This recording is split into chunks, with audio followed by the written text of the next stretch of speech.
What's up, Diablo players? So let's go over what boss drops the best items in the game. We're talking about for specifically the Spiritborn. This is going to be the ultimate unique drop guide, so you guys can see where the heck to get some of these best in slot items, as well as kind of make your builds come up online. As a lot of content creators, we upload these builds, but sometimes people want to know, where do I farm that thing? Maybe I need to get a greater affix version of that item, and these are going to be the more consistent ways. Sure, you could technically play the game and they can just drop, but it's going to be more so in the target farm as far as like where you can actually get these items.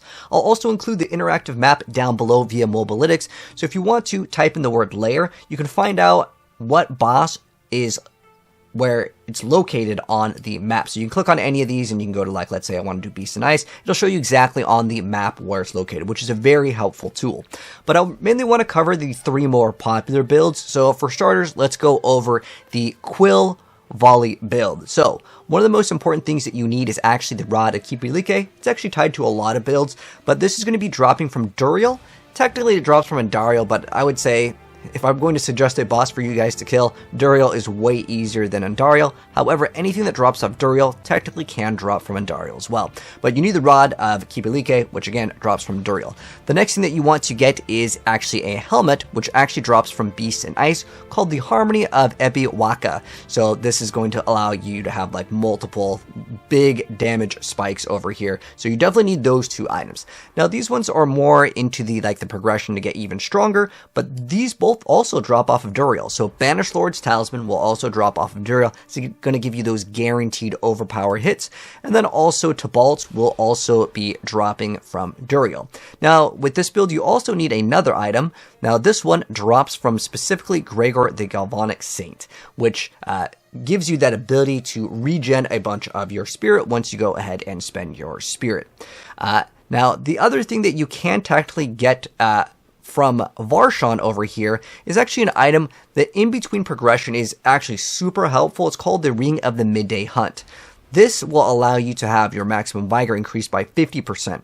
The reason why this is really important as you are progressing is unless you get a bunch of greater affixes or you have a bunch of Paragon points to min-max and get all of the extra resources that you need to get that overpower up online to hit that 275 resource, Ring of the Midday Hunt is super good, and it will let your build come up online way faster if you go ahead and actually get this.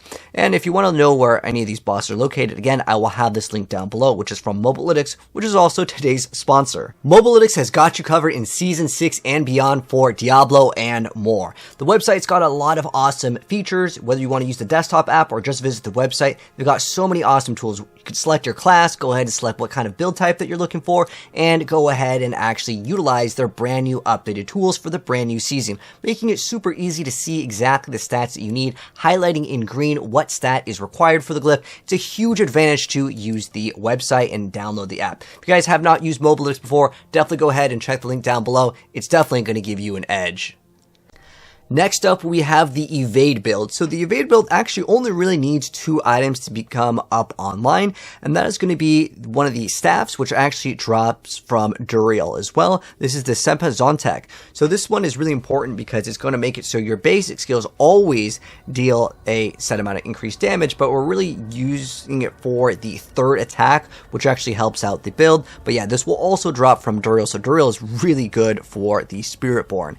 And then the next thing that you actually need is a helmet, which will actually drop from Gregor the Galvanic Saint, and this item over here is called the Loyalty's Mantle. So what it allows you to do is gives you great stats as well, giving you movement speed, damage reduction. Those are two nice stats. And then on top of that, your Spirit Hall bonuses are going to get 100% more potent. So it's very important that you get this for the build to come up online.